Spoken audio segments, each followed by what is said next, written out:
very careful on preaching process, not what's the shortcut.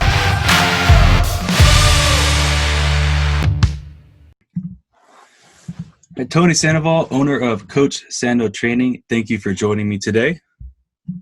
Thanks for having me, Ty. I appreciate you taking the time out of your busy day, and I know it's a Friday, so really looking forward to having this conversation. What we're going to focus on today is strength and conditioning. We've had a couple coaches specific to sports on before this, but now we kind of want to hone in on the strength and conditioning aspect. And you have a long and very nice experience with many different sports and strength conditioning coach. So looking forward to having this discussion. Cool, man. Let's get doing. All right. So first, let me just tell us about who you are and your background. Did you play sports at a younger age, and what sports you might have played? So, like you mentioned, my name is Tony Sandoval. I am a strength and conditioning coach. Been doing that for over 15 years. I started my career in the collegiate sector. So I worked at colleges like UCLA for one of my first positions. Then I worked at Sacramento State where I got my master's. Then I was the head strength coach for University of Pacific where we met. Yeah. University of Colorado working with football. And then my last stop was at the University of Kentucky, working with football as a sports scientist. And the way I got into strength and conditioning was, growing up, I had played sports, and for the most part, they were all street sports, not really organized, just playing around the neighborhood. My first sport that I ever played that was organized was boxing. And I wouldn't call that a sport. It was more like a combat, I think they call it now, combat sport. But back in the days, boxing was fighting. It wasn't necessarily a sport. So my dad got me in that real early. And it sucked. I think for the most part, I was forced into it. So, it was that or be on the streets. And it was very low income. So it was low entry point. You didn't really need to buy anything. So it was a good way, I guess, to keep us off the streets. I did okay with it, but, I was never like that killer instinct and didn't have that timing and that aggressiveness to hurt another person. Because it's not like sports where you can, quote unquote, dominate or kill. No, when you're boxing, it's not playing, you're at the crush. And you got to have a special little something in there to be really good at it. And I didn't have it. My brother did, but I did not. So when I started playing some organized sports was more like a junior high level, and then high school. And then I had just a lot of injuries during high school, and I ended up not being able to pass any of the physicals that you need to, head injuries from boxing, to Osgoods, growing too fast. I was always in pain.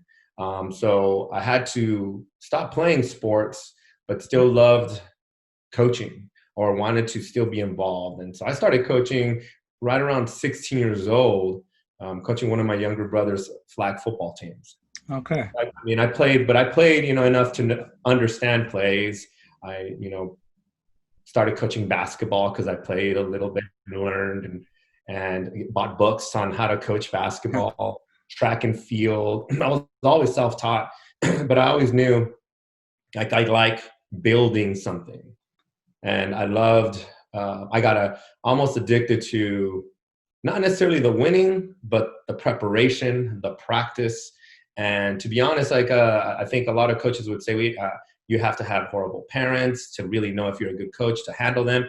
I never had a bad parent to come and say, you're not playing my kid too long. I always had the best parents. And so that's awesome. Yeah, when I started coaching in weight rooms, it came really easy. I had been doing it for a long time.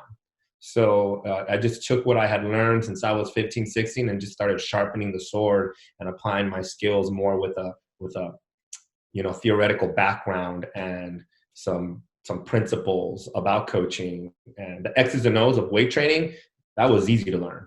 But it was how to communicate with kids, right. How to, learn their language and how to apply my philosophies and principles to them.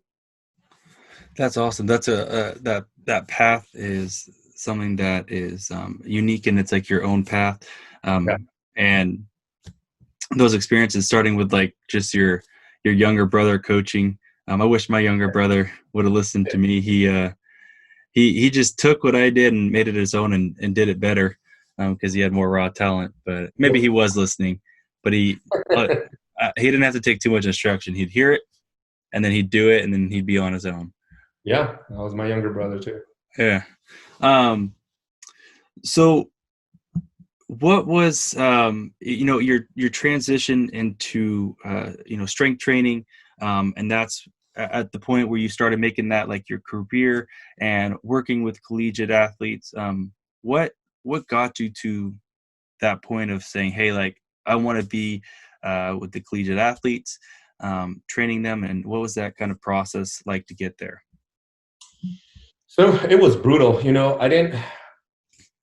In my undergrad, I had a professor, and she was the first one to even plant the seed of being a strength and conditioning coach in college. She had an undergrad, a master's, and a doctorate from Ohio State. Okay.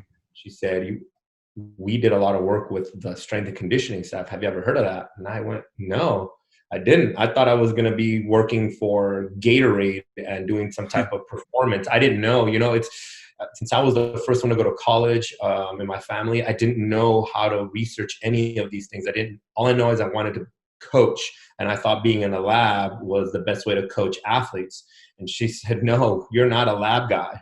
You're like you're in the weight room. You're like a meathead. No disrespect, but you probably be better suited being in the weight room. So she found a college that was not going to be expensive for me. Okay. So I was paying for everything. And she said, they'll teach you Olympic weightlifting. They'll teach you all the basics. And then it's up to you what you do with it. And so when I got my master's at Sac State, that's exactly what happened. Is I met some cool guys, had some pretty good instructors, or professors. And I knew once she had that conversation with me, I had no stopping. Like I was going to go get my master's because that's what you needed to go in the collegiate realm. I needed to get my master's. I needed to get all the certifications. I was going to get straight A's in all of these classes because this is what my master's. I wanted to be the best at it. And I was in her office where she painted this picture of strength and conditioning coaches and who would you be working with and all these NFL guys. And I just went, yeah, that's what I want to do. I don't want to be in a lab. I thought, but I didn't know, I was figuring it out. I didn't know about interns. I didn't know about graduate assistants. I just applied and got there and then made my way to the weight room. Usually you apply for a graduate assistantship, right, get Ep4. I didn't even know that. I just went into Sac State and walked over to the kinesiology, signed up as that was my master's. They accepted me. And then I went into the weight room and I said, how do I become a coach here? Pretty much got laughed at. Like there's a process. What's the process? I don't know. And then when I started coaching, then they took me seriously because again, I was against all these guys that had the book smarts and knew what they were doing, but they hadn't coached like I coached. Okay. Right. So I had the experience since I was 16, learning how to organize groups, talking loud. Everybody, I was selling out. I didn't know if I was saying was right. Man, I was directing and I had conviction and I had energy. And most of these guys that were a little younger than me, they didn't have that life experience. So right. They were stuttering, they were talking like mice, and they didn't have any authoritative presence in that weight room where I was out there, slanging orders and people were listening to me and the coaches were like, yeah, who's this guy? Oh, this is like our first year guy. He really doesn't know what he's doing. I want him as my strength coach. He's not even certified yet. I don't care. Everybody likes him. I want him as my strength coach. So I had all these teams. Didn't know what I was doing. I'd get a sheet of paper and I'd ask the coach, wait, what's that? What's that? And all I needed to know was what that exercise was, and I was going to coach it. Yeah, well, I can confirm your conviction. When you were my strength and conditioning coach, but it was I'm sure by the time you were my coach, you had a lot of I'd broken all the eggs experience, but you still had that conviction, and it it straightened it up real quick, or straightened me up real quick. Yeah, man. So that's how I got into. That's how I knew, and I think it's important for everyone to understand what I didn't even know that was what you would call passion. But man, when you feel it, when you know, like Yeah. when people talk about it, like, you find something that you're passionate about, you never work a day in your life. I worked for sure, but I never felt tired. Right. Work long hours and still go to grad school at night, and I couldn't wake up to, I couldn't wait to wake up the next morning and start all over again because I was learning something I loved, and I couldn't see myself doing anything other than being in college at That's the time. awesome. Yeah. That's a cool story. And it's and I say it's a cool story. I mean, like, really, like, you kind of went in there and you grinded and you made it happen for yourself. You didn't have anyone handing you the manual or instructions. And you had someone motivating you, and that professor, like, saying, planting a seed, but you had to grow yourself. I had to water it. I had to water that Yeah, seed. exactly.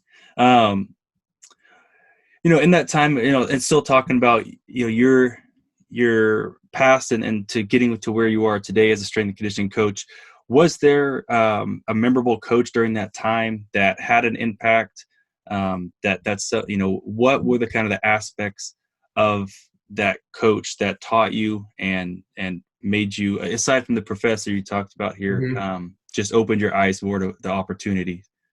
So I think what I struggled a lot in growing up was lack of physicalness, size. I was always really skinny. So that gave me a lot of self-conscious issues, or, anything that had to do with me being very confident in myself and doing the things that I thought I could do. Once I started getting older, for instance, from junior high to high school, and I would get taller, but I didn't gain any weight. And if I'm a coach now looking at myself back then, I probably would have not paid as much attention, because I would have said, this kid's just not built to play football, or look at how skinny he is for basketball. And that's the eyes that I would have seen myself, and not proud of it, but you start as a coach going, okay, which are the kids that I really got to work on, because those are the ones that are going to help the team, and which are the kids that are going to develop. And I was definitely a developmental person. And the first coach that actually saw me as something other than developmental was my high school weight training coach. It was Race Power Pit was the after school program. Okay. And Coach Smith was in charge of this club, and you come in and just work out. And it wasn't what we were doing in college. This was back in early 90s.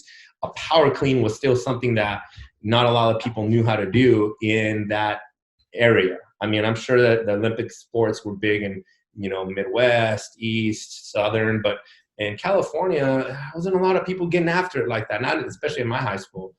And Coach Smith started trying to teach us some things, started teaching us about eating, and I started to gain weight, and I started to get stronger. And I can remember the first time I benched like 95 pounds, putting a 25 on each side. I thought I was boss. And then when I got to 135, I thought, like, bring it on. I'm ready to play football. I was still 135, you know what I'm saying? But Right. I was skinnier then, but that guy really gave me that, like, hope that, okay, I can be bigger. I thought I was going to be skinny forever. So he was my first coach that I would say that was memorable, that really, really dove in and was committed to all the kids that were in that Race Power Pit. And it was a lot. If you looked at the people that were in there, it was not what you would consider the varsity squad. Dudes that had, overweight, skinny guys that couldn't make friends. In high school, it's so weird. You find like the jocks, and you find the goths, and you find the whatever other groups that you associate yourself with. And Race Power Pit was just like an outcast. And all my friends were jocks, so I hung around with them. But I also felt really cool being in that group where everybody's just trying to build up a little confidence. We wear these tank tops, and you couldn't come inside without wearing a tank top, because Coach Smith wanted you to build your confidence and say, hey, like, you're training yourself. You should feel good about it. And that really stuck with me. Like, man, yeah, he's really believing in the process, not looking yourself in the mirror, yeah, but also kind of look deeper and see if you can see yourself in a month away, a year away, 2 years. By the time you're a senior, what do you look like? There wasn't no phones with cameras, it was just right. like take a mental note. Like we're gonna fill into this tank top. I mean, So he built the community, it sounds like, and he made with that yeah, tank top. That's a cool thing because it's like everyone is the same when that right. tank's on, and Yeah. I mean, you could see your results in that tank top as time Yeah, went you on. could. That's the only way you could. And then dudes would like, celebrate each other when somebody would bench 165. You came in benching the bar and 165, you're going, that's nothing. But for us, again, we were like these, and I would consider me part of that group, like the outcasts, really not the guys that you would consider would be playing any sports. Yeah, But man, it helped me out a lot. I mean, that's when I started really thinking, okay, I love weights. I love for what it can do for me. that's awesome. So going off of that, and you're seeing how Coach Smith did this for you, and now we'll move into you as Coach Sando or Coach Sandoval, and all the things that you've applied. Let's talk about what you see as a coach. Starting with, and you kind of talked about it a little bit with the actually I have to think now is the athletes that they're training for, they're already at performance, but you have the athletes that have potential. I think you phrased it differently, but what is the approach for a coach when they're identifying those two different types of athletes? It's really difficult. I think every coach has their own standard, and I call these developmental guys or a developmental group. And if you're in high school, it just depends on the level you're at. But there's always these, almost like bank accounts, and maybe somebody might come in and they've got this like diversified, portfolio, and they're ready to go, man. These are the ones that are going to be your big time players that you just need to polish them up, but they're ready to go. And then you got the guys that, and I think it's important for every program to have this, is, they're the diamonds in the rough. They're the ones that need maybe 5 to 10 pounds and maybe like to run this 60, if we're talking about baseball, like a second faster. And then their skills will naturally start building. And as their physical abilities increase, so will their skills towards their sport. But for a coach, it usually takes a lot of experience to go, that guy can be good. I like his eye, I like that fire in his eyes. He's got competitiveness. He just needs like a little bit more development, and we're going to have a player. And that's where, you have to have an eye for that. But you got to know what you want to build. Mm-hmm. You got to know what you're looking for and what fits your system. Because if you don't have that identified, then it's really hard to figure out, if a kid comes in, what you're going to do with them. And I think for a lot of coaches, it's really easy just to go with a portfolio that's ready to go, right? That's the one that's going to make me the most Right. money. I'm just going to go with this because, nowadays it's either win or get fired. The developmental takes time, takes patience. You have to buy into a kid and really foster him into your program. But, in actuality, that might not be something that is an option in a lot Mm-hmm. of programs, especially in college. You'd have to be at the lower levels where a coach is there 30 years, and he's left the dead Right. in the program. But, you go to the Power 5, and that's where everybody wants to go. But they don't understand that there's a price to pay when you play with those big boys. And that is you have a very short lifespan if you don't win. So you go out and you recruit the 5 stars. You go out and, there's a 2-star, a 1-star out there that could take you to the next level in 4 years, but you might not have that opportunity. That's a harsh reality. And in the way that, like, man, like there are athletes that can be prospects that have that potential, but that is reality, like you said. And going off of that, when you have these, there's different levels of being a strength and conditioning coach. Like you said, whether it's a professional sport, professional level, and results are differently expected differently at different levels. Let's take a step back into the younger ages, and first we'll just start with the question around. We'll go with, what should a parent or athlete look in a strength and conditioning coach? What are, with a youth athlete or a high school athlete, what should they look in finding the right fit? So when I was going to grad school, one of my part-time jobs was working at a facility called Velocity Sports Performance. And that gave me a good foundation on coaching. So taking what I was learning at school and applying it to real life. And I had great coaches that I really learned under. And then we had a model that allowed us to work with a lot of different types of athletes and ages of athletes. We started training kids at 8 years old. And our philosophy, or I think I want to say this right, so I don't make my bosses at that time look like didn't know what they were doing. We had a mission to train every athlete to prepare them for what sports they were able to play, not what sports they were playing. So I guess an analogy would be, if you have a hammer and that's all the tools that you have is a hammer, then everything you see is going to be a nail, right? Right. But we try to give a lot of tools to athletes as coaches, as strength and conditioning coaches, because in sports, if you have more tools, it's up to the coach, the sport coach, to make you understand what tool to use at what time. But at least you have these tools. Where some, now we're getting into such a specificity-based program that everybody just has a hammer, and so everything is a nail, and that's not sports. So you have to be very diverse. So if you're looking for a strength coach or a program for your youth-aged kid, in middle age and even high school, a program that really emphasizes the development of the total athlete is probably my best suggestion. If I still work with a couple kids, I have some clients that have kids and they ask for favors to train them. That's exactly what I do. We're going to learn how to do the basics. We're going to learn how to do things like a cartwheel. You'd be surprised how many people can't do cartwheels. I mean, when I was these kids' age, for sure we were doing cartwheels, backflips, cartwheels, handstands, gymnastics type stuff. We could climb over fences like nobody's business. Nowadays, I mean, we had to climb over fences. I mean, it's not like we were the best kids in the neighborhood, so we were doing things but athleticism was prevalent. I mean, you had kids jumping over fences that you go, how did they get over that so fast? Athleticism, right? Right. So nowadays, if I'd have kids like that, we have a monkey bar set up at our gym, and we're doing things like monkey bar.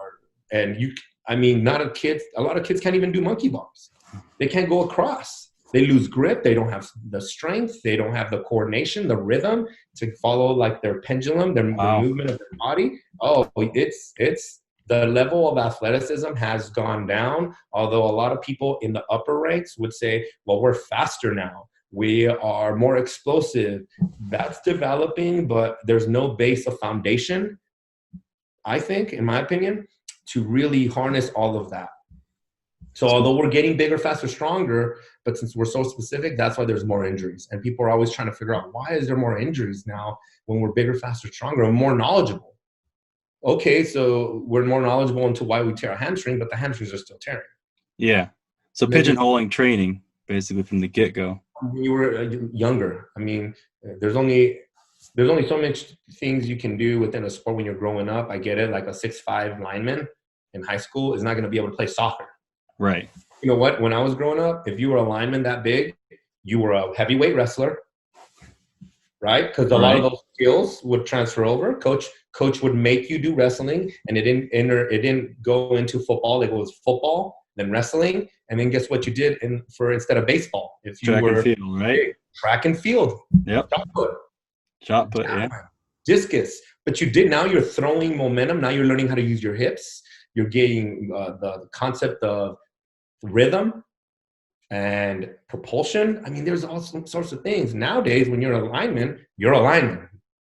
Yeah. You don't do anything else. Yeah, and what you're saying now, in the conversations we've had with several coaches that have been college coaches or semi-pro or professional coaches, they all mirror the same thing in having multiple sports as a kid, and not just saying, as a kid, you don't really say it, but sometimes as a parent saying, my kid will play this sport and that's the sport he'll play or she'll play. Like, allow them to play multiple sports. And this is like the perspective of hearing from you about the strength portion is, and I didn't even think about that, is you're doing different motions, which is developing different muscles and different movements, which makes perfect sense. It helps reduce the risk of injury. So for instance, for baseball, if you're only throwing with your right hand, you probably would benefit from doing something that you use your total body. It's not just like throwing with one hand. It could be any sport. It could be, I mean, soccer. It could be, things like football. It could be, even though you shoot with one hand with basketball, but you have to learn how to do a left-handed layup, a right-handed layup. Right. It's little things like that that can create a holistic athlete when you're younger, and no parent thinks about that. But back again, when I was growing up, you wanted to play everything. Seasons were shorter. There wasn't no AAU or travel. So people got the opportunity to play only soccer, to play only basketball, track and field, baseball. You could play all of them because nothing overlapped. Nowadays, you have businesses. I wouldn't even call it club sports. They're businesses, right? They make money. They make a lot of money. I think people quit their jobs, their day jobs, because once they get into that system and they're making six figures helping run this travel team, of soccer or whatever. And I get it. I mean, more power to them. But to me, that's one of the issues with having year-round sports is that now that's all you do, right? And the level of athleticism is definitely gone down.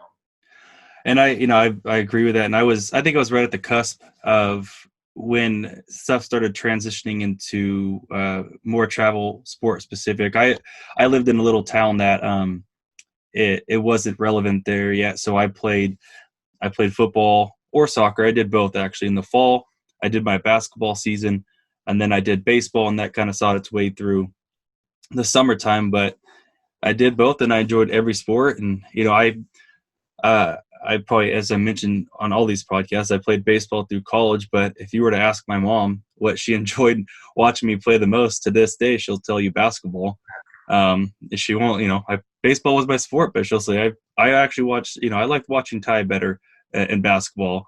And I can just say that's probably because there's more action in one specific spot. And, but it makes sense on the multiple sports. And with what this topic that we're talking about, I guess the question I have for you is where a lot of parents are asking is, what is age appropriate weight training?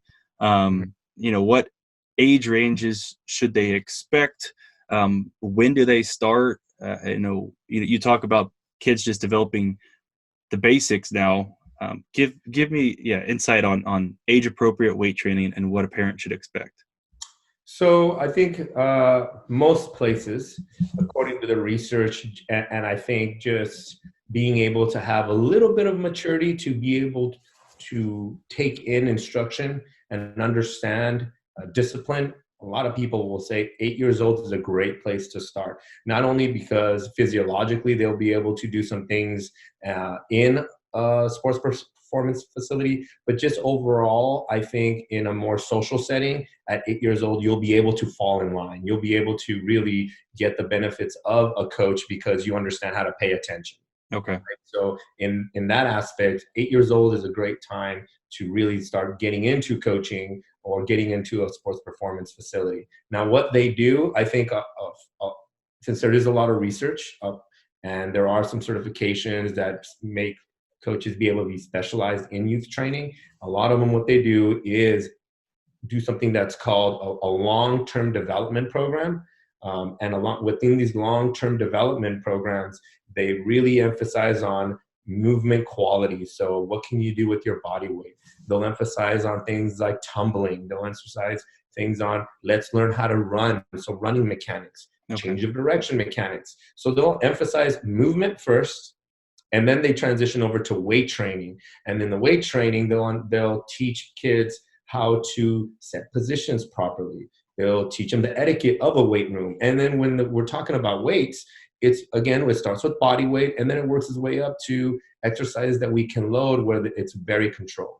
But all the research will show that even at 8 years old, if you got a kid that's really paying attention and is picking up the movements really quick and has graduated to a level that they are going to use weights, the weights are just there to emphasize positioning, not to necessarily increase strength. When kids at that age increase strength, what's actually happening is their body is learning how to recruit more muscles and the movement becomes more efficient. And if the movement becomes more efficient, you see strength. You see a 5-pounder being easily lifted because now I have more muscles being able to work together in unison. And if I need more, I have the ability to call upon more muscles. But it's not strength. It's not necessarily at that point. There's, I think a lot of kids will want to get too strong. We as coaches have to just make sure they're getting stronger through the technique, through the quality of movement. And then when you start hitting puberty and you start getting the hormones that you need to actually facilitate true strength, then we can take advantage of that. And that, again, depends on the age. Depends on the person when they hit puberty. And then when you can say, okay, now, hey, that voice is starting to get a little deeper. We got to start putting some more juice on that bar, And that's, again, my opinion and what I read from the professionals that deal with long-term development models and what they try to emphasize in their coaches and in their curriculums, which I think is absolutely right.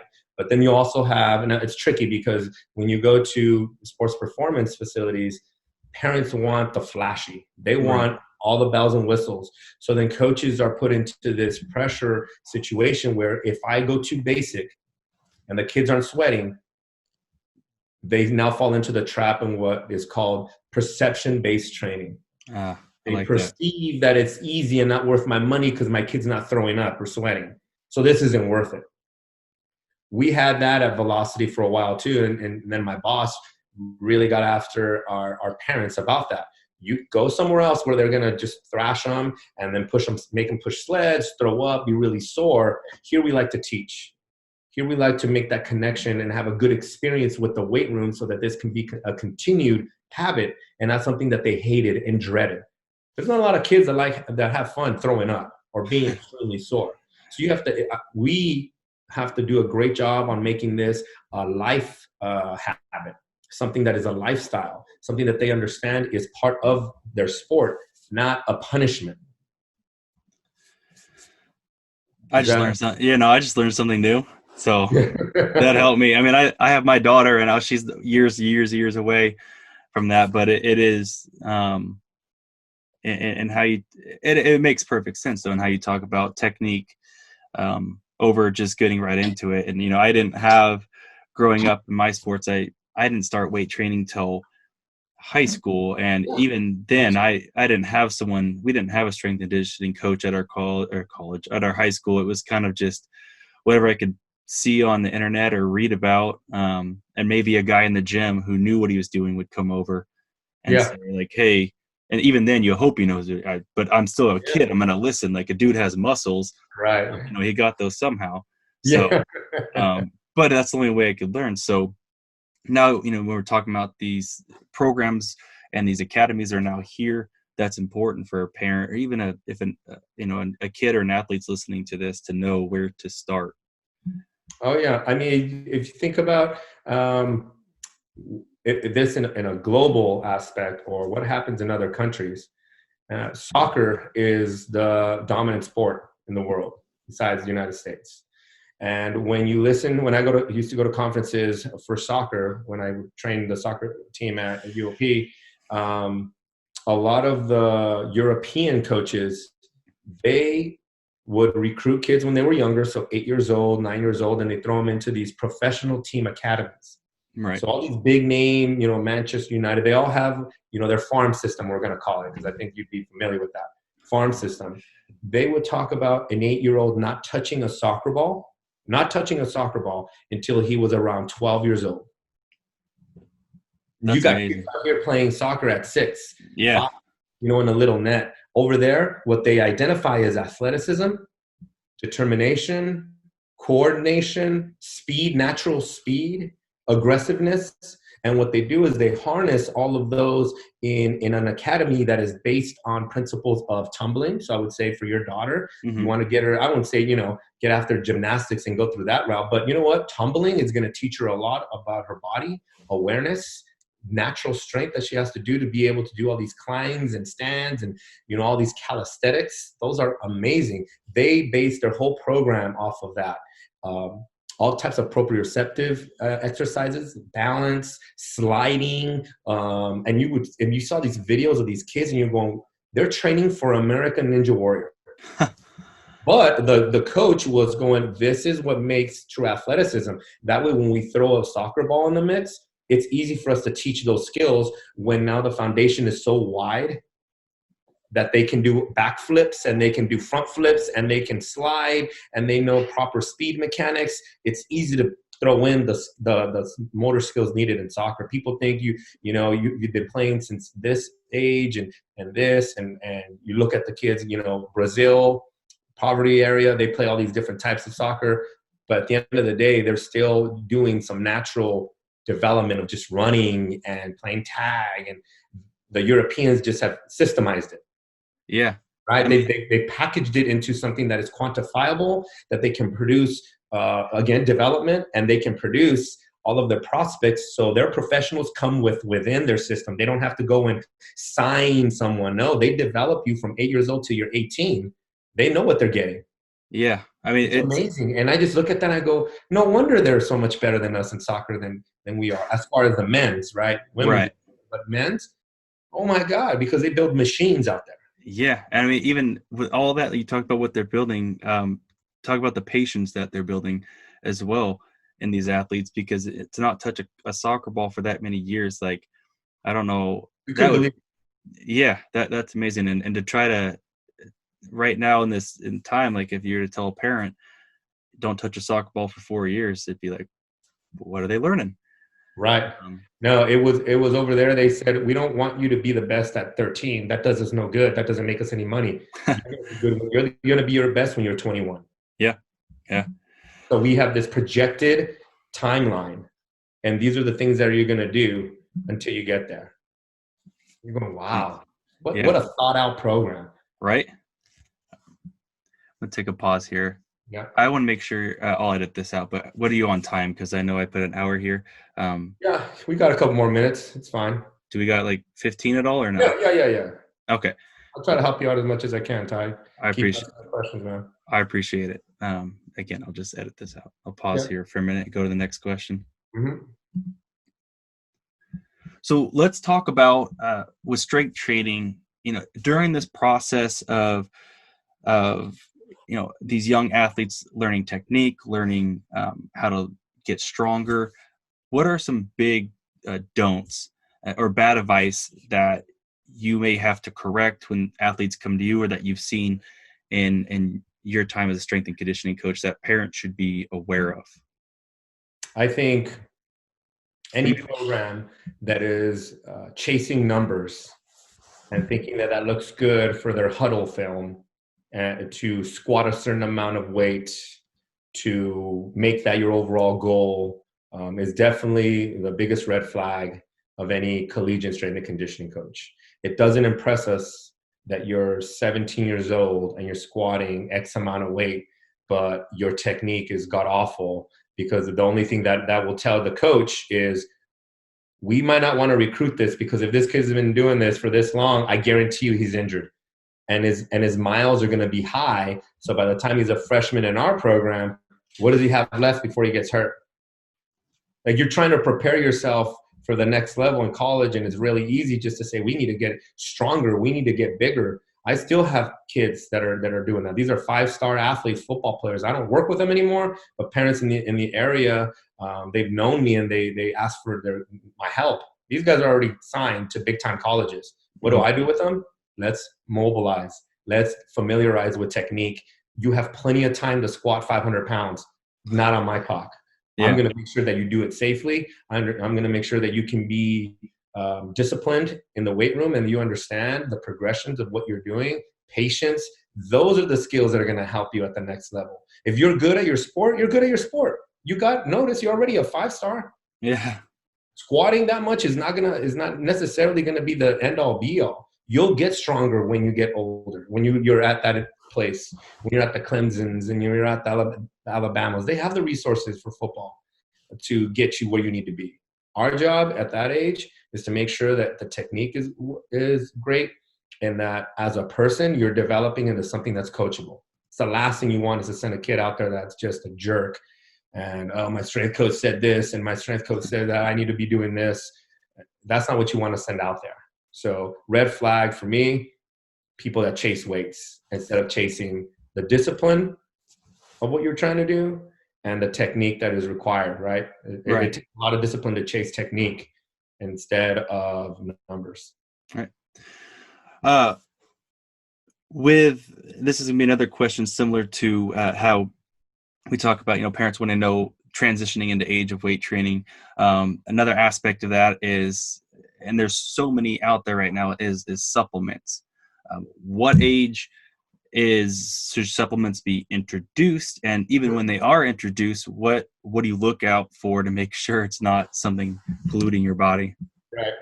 It's probably not going to be the answer that you were expecting, but I met a friend when I got here to Kentucky, and he was a professional powerlifter. And he had his big 5 things that a powerlifter should do. And the first 3 were eat food, sleep adequately, 8 hours plus, and drink water. If you did those 3 things, you could be out here on this platform lifting what I do. And supplements wasn't even 4, it was 5. Supplements is once you've built the discipline, the habit of doing the first 3 correctly, then you've earned the right to take supplements. Okay. Because in our society, we're looking for the shortcut, the magic pill. And although you're trying to help this kid or your son, daughter get to a certain level, but you're also have to be very careful on preaching process, not what's the shortcut, supplements. So I would say in the high school age, taking nothing. I would say let's earn the right to do that. How many times are you eating? Oh, only 2 times. Why would you take a supplement? Well, I can't eat the third one. Let's fix on why you can't eat that third meal instead of just helping you and enabling you to take a shortcut, which is a supplement. Because at the end of the day, at that age, all they have to do, again, we're talking about what the body's doing at that age. It's learning movement, learning how to acquire more muscles. So we want to recruit muscles, and then perfecting technique. You will get strong because you're at that age where you're just trying you're just trying to figure out how to move. The fact that you take C4, amino acids, protein, creatine, those are not what's going to make you bigger. Get in the habit of doing the right things, and all those little habits start adding up. And that's what you want to take over to college. You understand how to eat. Why? Because when you're a freshman, you have no idea how to eat. You have a rude awakening when you're in there and you're the smallest guy and you don't even know how to eat well. And your mommy's not there to help you. Right? Right. Right. So for me, I know parents want to know what brand, how much should my kid be, eating. He's trying to gain weight and he can't gain weight. Can't rush it. There's a reason why the body doesn't want to gain weight.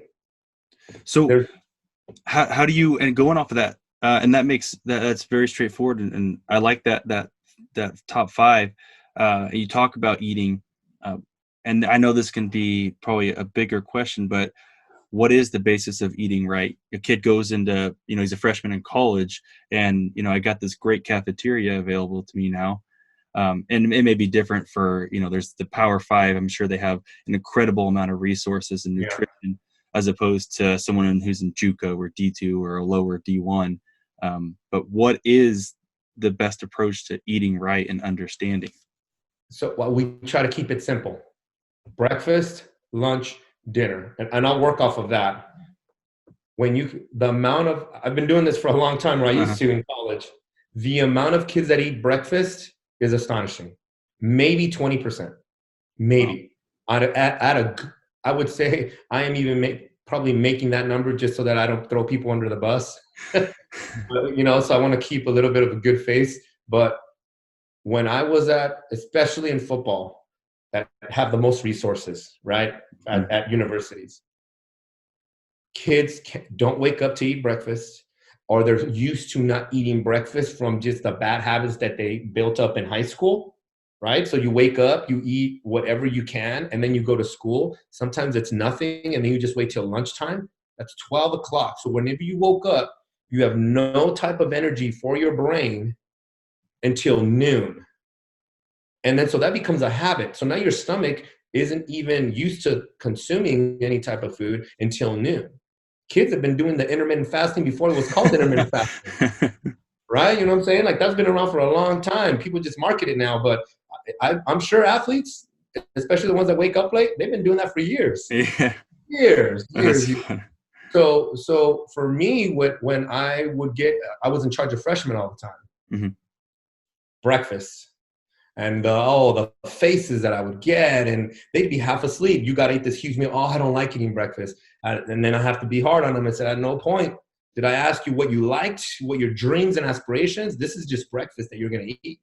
And they'd be giving me all, the lip and, talking under their breath. But I was trying to build good habits. Breakfast, we're going to have some type of protein. Usually it's going to be egg. It's going to be some type of breakfast meat. We're going to have some type of carb, whether it's cereal. I'll let you pick the cereals. Now, I pick the cereals that are out there, so you're picking, but I already picked for you. That's what I do with my 2-year-old. Oh, Say yeah. this one or that one, but I pick it. That's it. I pick it. See, it's not no different. I started coaching 6-year-olds. I have the same principles in college for 6-year-olds and 15-year-olds. Oh man, that's awesome. I teach them what the importance was of having breakfast, of having, even some healthy fats, of what are you going to drink? Orange juice, milk, water, and then, off you go through your day. And if you were in a rush, you had at least a protein shake, but you owed me still breakfast, lunch, and dinner, right? So when you talk about the simplest things, I can't take someone that only eats 2 times a day and then expect them to be this model person of great nutritional habits. It was a process. So people will think, well, that's easy, eating 3 times a day. It's easy for us. We Right. can't see it from our eyes. We have to see it from the athlete's perspective and where they come from and understand what their means were and what their habits have been. Some kids were used to eating at, breakfast at 6 a.m. because they had to wake up, eat breakfast, go to school. They had that structure at home. But a lot of kids, they didn't. And it wasn't just males, females as well. Females don't eat enough, Hmm. right? So now I have to teach females how to eat breakfast, lunch, and dinner and see what is on their plate, because they always have that perception. If I eat too much, I am going to get, and you know what it is, it's going to be, I'm going to get fat or I'm going to get too much muscle. No, I mean, I'd fight that battle all the time, trying to get the college girls to eat more. And they'd say, no, I'm getting too big with this muscle milk that you're making me drink. Is it the muscle milk or is it the pizza and beer? You're leaving that out. Yeah. And then I get the laugh like, oh, maybe it was. Yeah, don't blame this out of all your life. Don't blame the hour out of the 24 that you have in the hour that you're in here. That's why you're gaining more weight that you don't want to. No. So again, it's teaching them those things. So if I were to have a high school kid or even somebody, again, grade level, we're going to eat breakfast. We're going to eat lunch. We're going to eat dinner. And I'm going to instill those habits.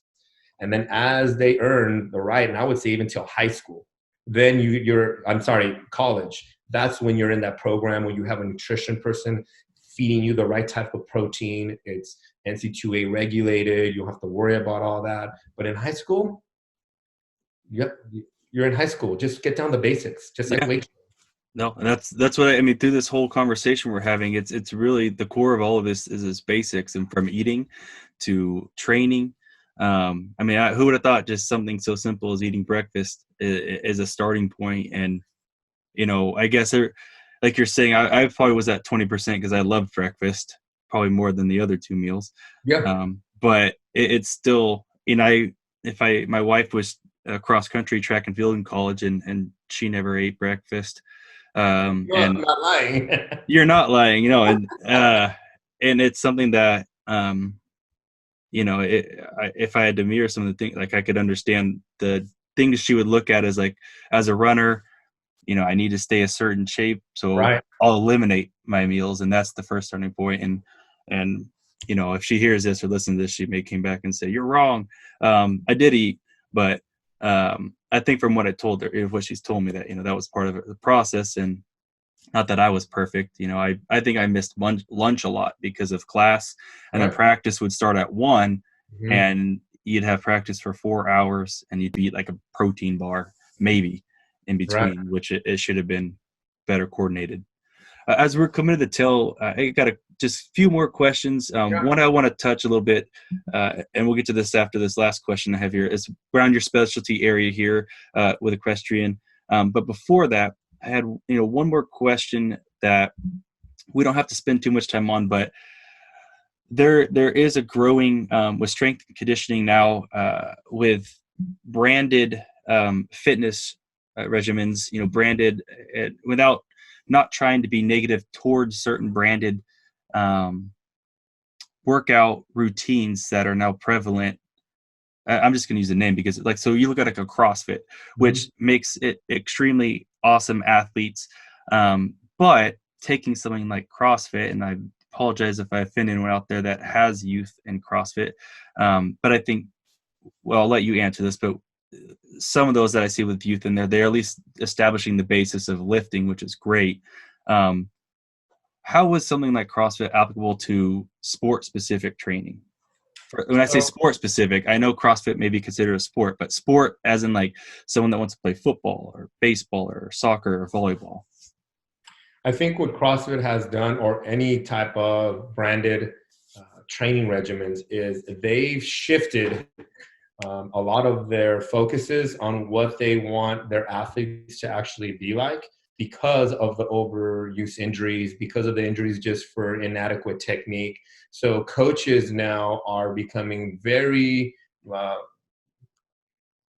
educated, and they have a lot more resources onto how to train youth. So I'm not going to say every box or every other type of training program out there has them, but like anything, there's going to be inexperienced coaches and very experienced coaches. I don't want to say good and bad. I think everybody has a good intent to help people. It's just the experience of not making enough mistakes to learn from, and the ones that have made a lot of mistakes and have come to the realization of, this is what I want to do. And I think that there are coaches that start to realize, you know what, I think for these kids, this is what is needed. I love to do Olympic lifts, but maybe we can do them with different types of modalities. Let's start with the medicine ball, and then learn how to triple extend, which is a movement that is needed for Olympic lifting. So that way they can feel that they are doing service to people that is necessary. Now, the people that are still doing fitness, now there's where I will say something that may not be as positive what I just said. Mm-hmm. And I say this to the equestrian people that I work with: fitness does not equal performance. And if we think about that, you understand that fitness is a component. Physical fitness is a component of being an athlete. But if you only train in circuit training, if you're only doing cycling classes, if you're only doing heart rate monitor, treadmill, rower, some more, again, circuit training, that is only one component of an energy system that we have out of a lot of other ones that are necessary for sport. So to me, if you just have to be careful and understand what your goal is your goal to be fit? Take group classes, take boot camps. If your goal is to be an athlete, you got to understand, what do I need to increase my performance, not just my fitness, because it does not equal the same. And it's just people, they don't understand the difference. They just go, wait, fitness, performance, that's the same. Being fit. There's a lot of people out there that are fit that wouldn't be good baseball players, but they're fit. Right. Right? I mean, right. 100%. So if you look at that, if you can picture that, then you'd understand what I'm trying to say. So I would say good coaches that have experience, and that you can deem them good coaches, and then coaches that are new, do homework on that. How long has that person been coaching? What is his background? Is this person that is going to fit the needs that of my child or myself are trying to look for? And if it's just a fitness class and you just want to have fun, great, go take a class, go to a group training, because that's what all it is. All these branded things, what the branding is community. Right. So, which is awesome, because that's what we do in team sports, right? Mm-hmm. So keep in contact with your community, your family. In the years that you were at UOP, people just figured out that that's what they want to create in the general population, which is amazing. I'm not mad at that, because the more people are fit, the better. Right, and that makes perfect sense, and that's one of the best summaries I've ever heard around that approach to those different fitness regimens. And we can spend a whole another session on this another day around sport specific fitness, but I do want to touch on something that is your specialty now and what you're working with the equestrian. And just for those who are listening that are looking to improve in their strength and conditioning around that sport, around equestrian, and if I'm saying it, I think I'm saying it properly.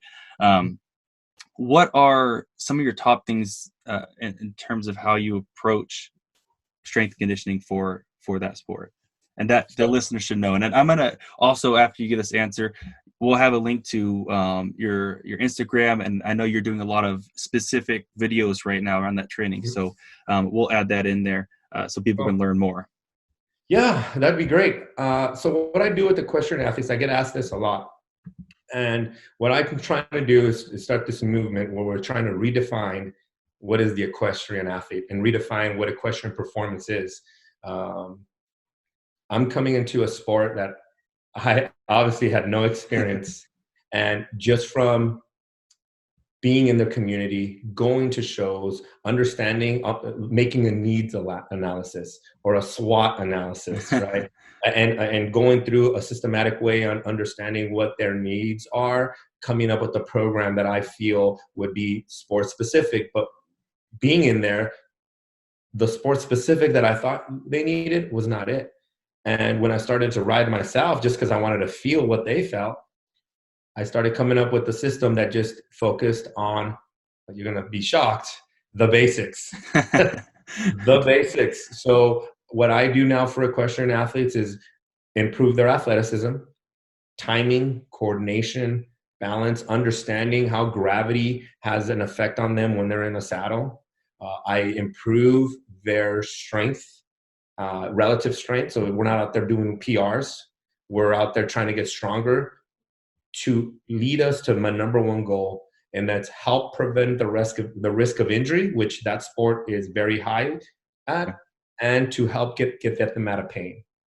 So those are my two main things. So if people are, it is sports performance training. But the reason I'm redefining what they think it is because a lot of them don't understand. In order to be in a place where you're reducing the likelihood of injury and I'm getting you out of pain, you have to be athletic. You have to be conditioned. You have to be strong. You have to be explosive, right? So I'm going back to the sports performance component. Right. But I'm telling them, here's our goal. I'm giving them the direction.